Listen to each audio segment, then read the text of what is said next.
I moved into the cabin on Windcrest Mountain for peace and quiet. I didn't need the noise of the city anymore, the endless deadlines or the constant interruptions.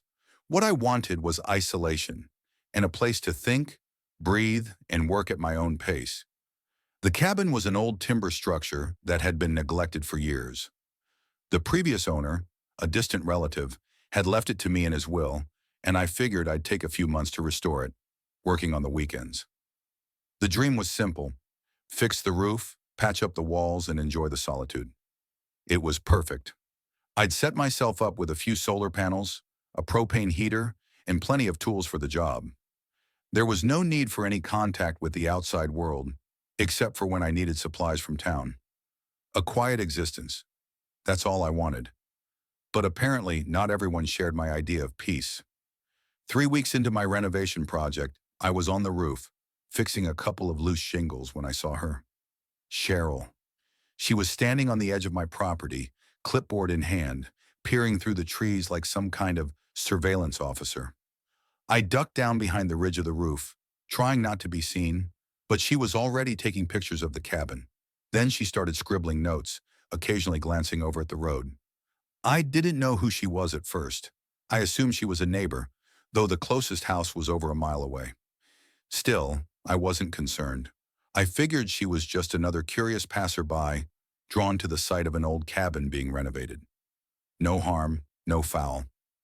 The next day I noticed her again, this time walking up the driveway, knocking on the front door. I hadn't bothered to put up a no trespassing sign yet, figuring no one would bother me out here. I'd left the door unlocked for convenience, but she wasn't invited. I stayed low behind the roof, watching her approach.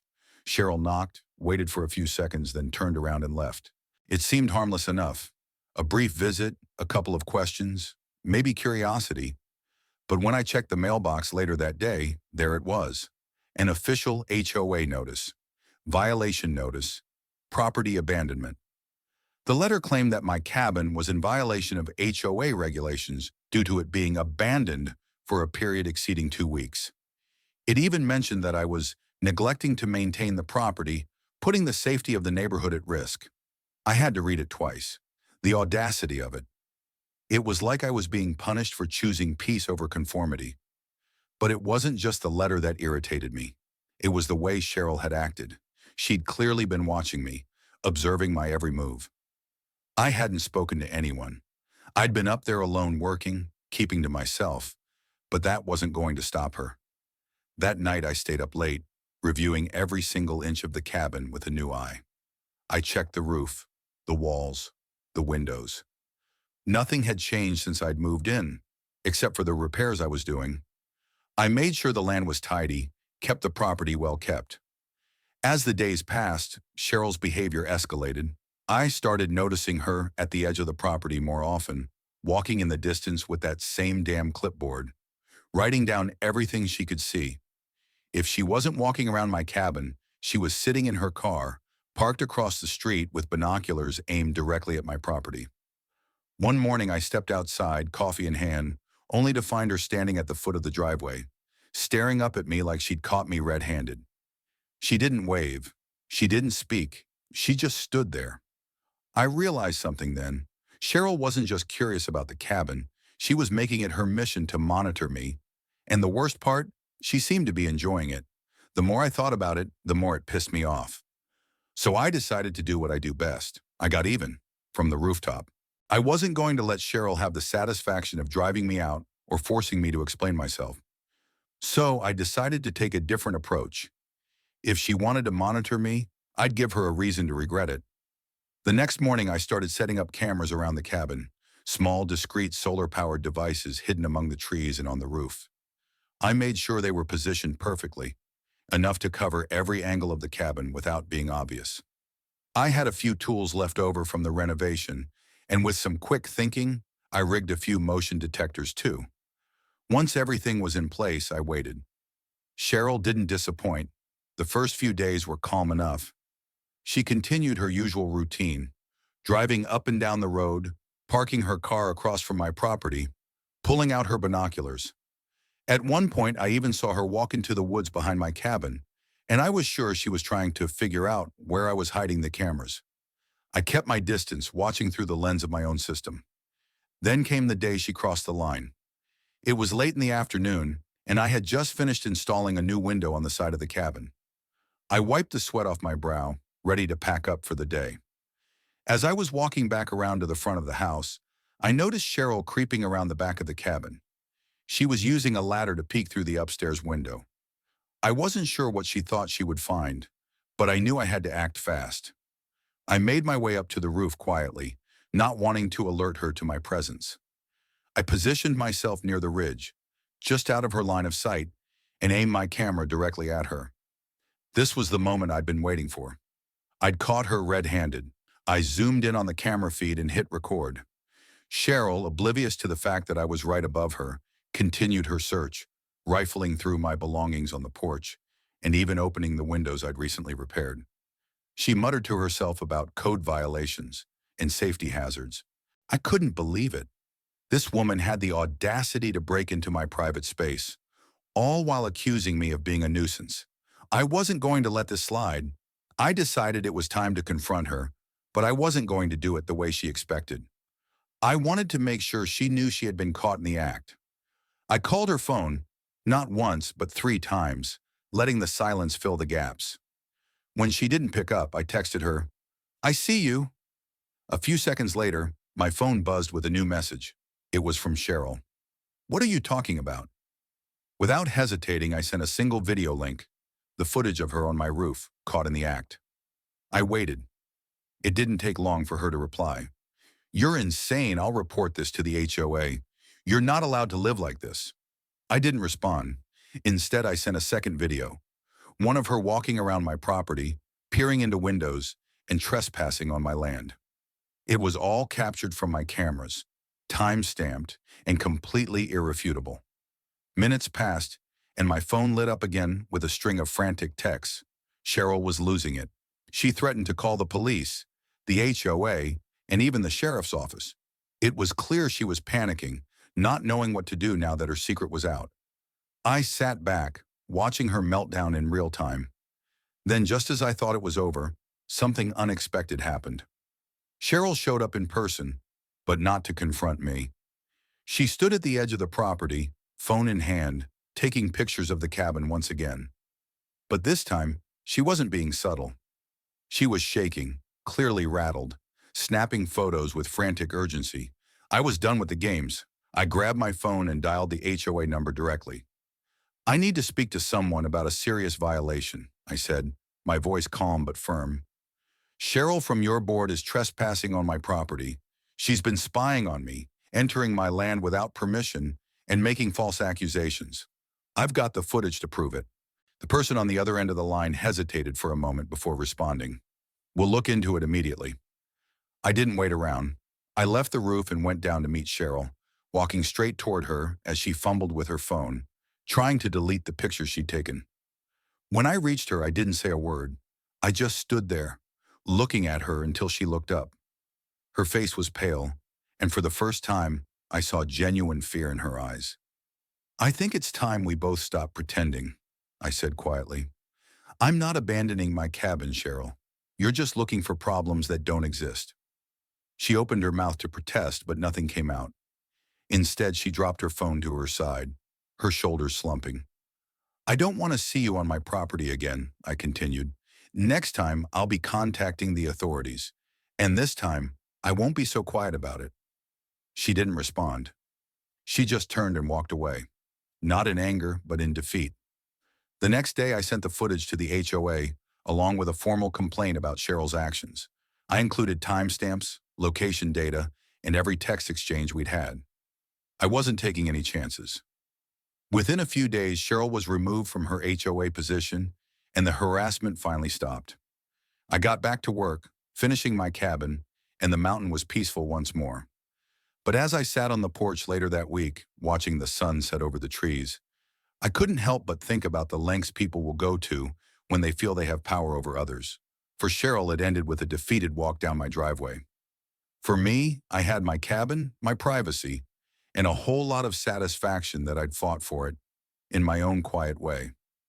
After sending my complaint to the HOA, life seemed to return to normal.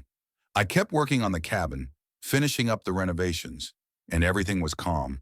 I thought it was finally over, but it wasn't. The day I finished most of the work was the first truly quiet morning I'd had in a while, the kind where I could sit on the roof, sip my coffee, and watch the sun rise through the trees. It was peaceful, and I felt a sense of accomplishment. That was when I noticed the car parked at the bottom of my driveway. It was a sleek black vehicle, not a neighbor's usual rusted-out truck or a delivery van. This one looked official. A man in a suit stepped out, holding a clipboard.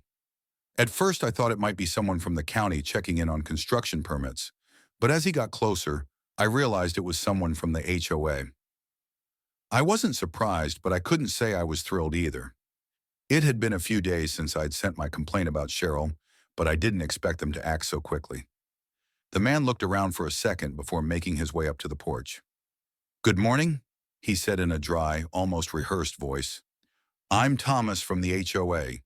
We've received a request from a neighbor, and I'm here to verify that your property is in compliance with HOA standards." I raised an eyebrow. "A request?" I didn't buy it. "Are you here for an inspection?" I asked, standing up from the roof. He nodded, flipping open the clipboard in his hands. "Yes, this is just a routine check. We received a report about the condition of your property and some concerns that your cabin may not meet the community standards." I didn't say anything for a moment. I knew exactly what was going on. This wasn't a routine check. It was retaliation. Cheryl had gone on the offensive again, and now she had the HOA backing her. I looked at Thomas for a moment, deciding how to handle this.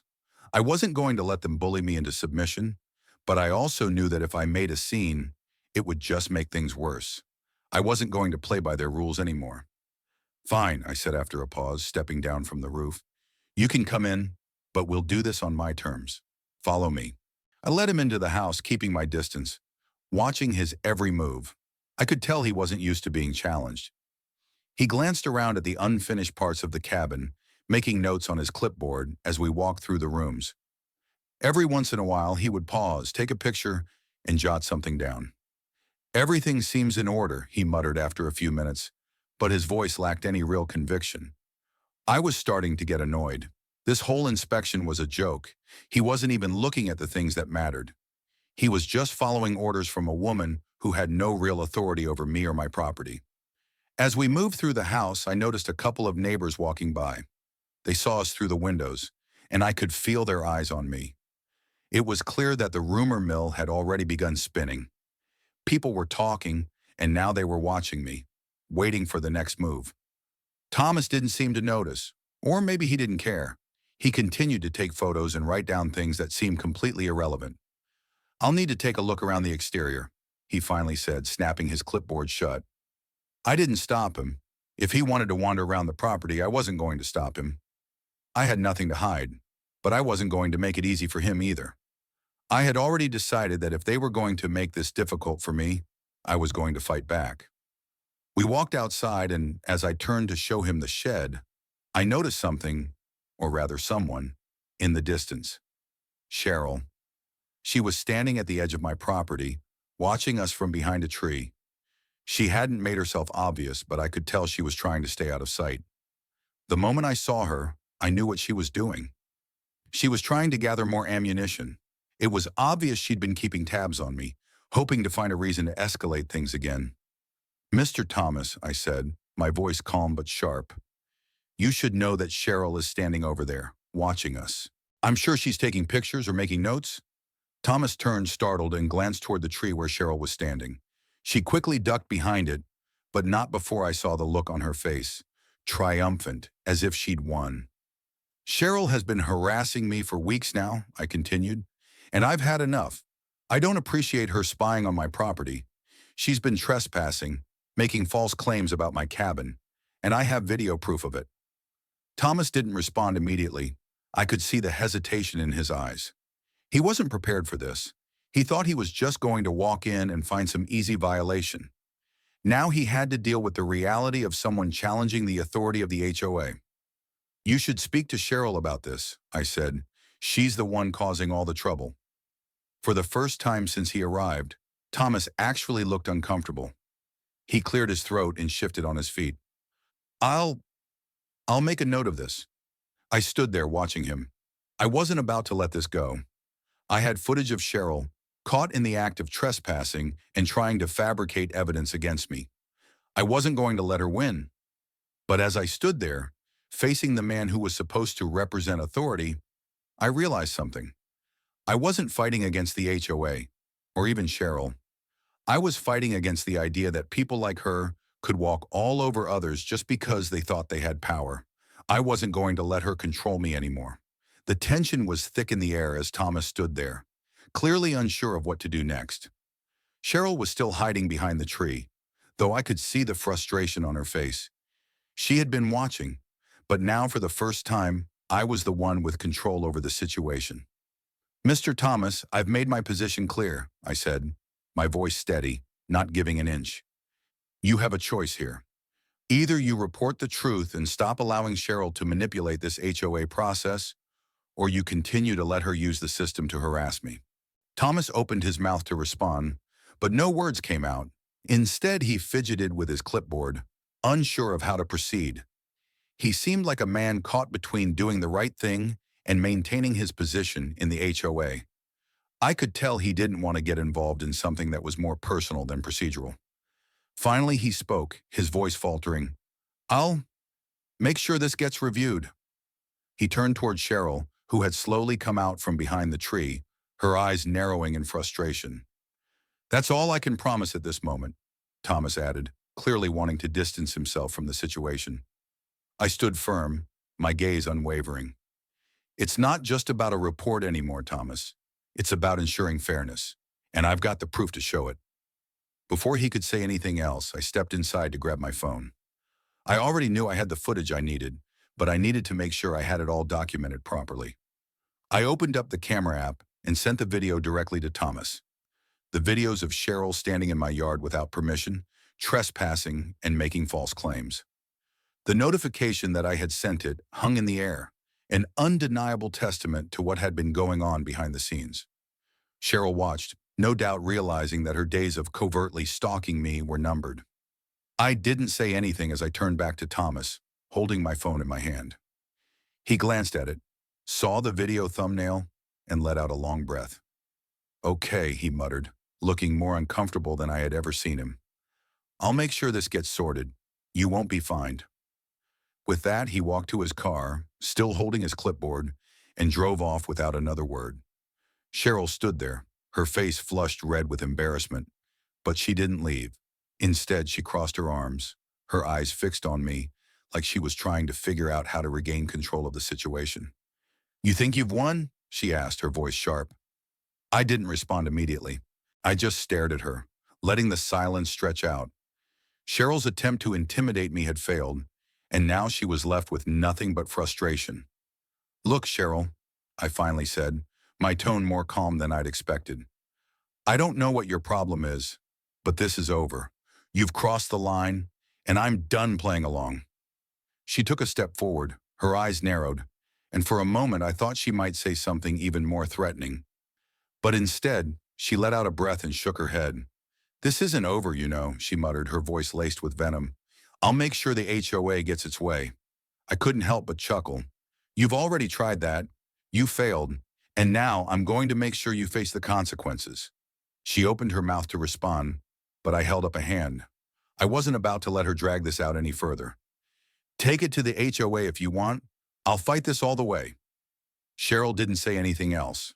She turned and walked off, leaving me standing in my driveway, a quiet sense of victory settling over me. A week later, I received an official response from the HOA. The email confirmed that my complaint had been thoroughly reviewed, and Cheryl's actions had been deemed inappropriate and in violation of HOA ethics. The report included the videos I'd sent, along with statements from several neighbors who had witnessed her constant harassment.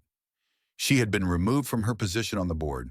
The email also mentioned that, due to her actions, the HOA would be updating its policies regarding privacy, trespassing, and the handling of complaints.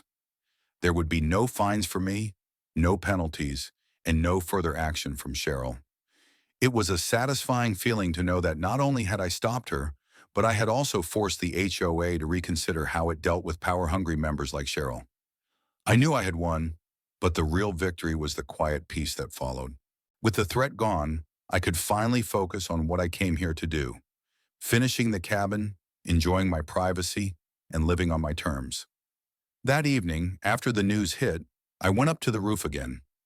I looked out over the trees, the last light of day painting the sky in shades of orange and pink. It felt like I had taken control of something much bigger than just my property. I had fought for my right to live without fear, without someone looking over my shoulder, always ready to tear me down. I was finally free. With Cheryl out of the picture and the HOA's official acknowledgement that I wasn't in violation of anything, the stress I'd been carrying for weeks finally started to lift. I finished the last touches on the cabin, and the sense of peace I had been craving was finally mine. It wasn't just about the cabin, though. It was about something bigger. The quiet I'd wanted, the solitude I'd sought so badly, had finally arrived. No more trespassing, no more unwanted surveillance, no more people trying to dictate how I lived. But the best part? No more Cheryl. The next few days passed without incident. I took walks around my property, enjoying the mountain air. I worked on some outdoor projects, planted a small garden, and relaxed in the evenings with a beer, watching the stars. The whole atmosphere around the cabin felt different, lighter. I didn't realize how much I had been holding my breath, waiting for the next intrusion, until it stopped. That's when the final twist came. It was a Saturday morning, and I was sitting on the porch, sipping coffee, when my phone buzzed. It was an email from the HOA. I had almost deleted it, figuring it was just another update or general communication, but something stopped me. The subject line read, "Final review of HOA complaint, your victory." Curious, I opened the message. It wasn't just an apology. The HOA had sent out a formal letter to all residents, acknowledging the issues with Cheryl's behavior and her removal from the board. But that wasn't the best part. It turned out that the residents had rallied together after Cheryl's departure, discussing her actions and how she had misused her position. The letter went on to announce that Cheryl's removal was permanent. The HOA was adopting new protocols for how neighbors were to interact with one another, ensuring no one would be subjected to unwarranted surveillance or harassment again. In a quiet, almost ironic twist, I became a bit of a local hero. I wasn't the one seeking attention, but I had become the example for standing up against power abuse. The neighbors who had once been unsure now stopped by for friendly chats on my porch. A few had even written letters of support for the HOA review, confirming that Cheryl's overreach wasn't an isolated incident. I never intended to become the face of defying the HOA. I just wanted to be left alone to enjoy my cabin in peace. But in the end, the entire neighborhood benefited from the changes that came after my confrontation with Cheryl. As the months passed, I made some new friends in the area, people who respected my privacy but also appreciated the fact that I had taken a stand. Life on the mountain was everything I had hoped for. My cabin was no longer just a place to hide from the world. It had become my sanctuary. I could finally breathe without the looming pressure of an HOA member in the shadows, ready to create drama over nothing. And the best part? Cheryl never came back. Every now and then, I would see her car pass by the road on the way to town, but she never stopped. I think she realized that she had lost this battle, and something told me she wouldn't dare make another move against me. Not after the way things had unfolded. The last time I saw her, she was driving slowly past the cabin, eyes fixed straight ahead, probably thinking about the way she had been defeated. I didn't wave, and she didn't wave back. But I didn't need to.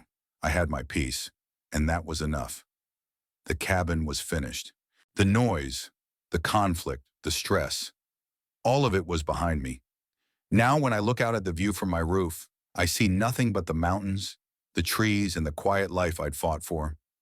And sometimes when the sun sets and the light hits the trees just right, I remember that moment on the roof when I made the decision to stop being silent. It was the moment that changed everything, not just for me, but for everyone who had suffered under Cheryl's watchful eye. As I sat there that evening, Watching the sky turn a deep shade of orange, I knew I had won. Not just the fight against Cheryl, but the fight for my right to live life on my own terms, without anyone intruding on my peace. And that's the victory that mattered most. Thank you for following along with the story. If you've ever had a neighbor like Cheryl, or dealt with any kind of unjust authority, remember this. Sometimes the best way to stand up for yourself is not through anger, but through the quiet strength of doing what's right. Stay true to who you are, and the peace you deserve will follow.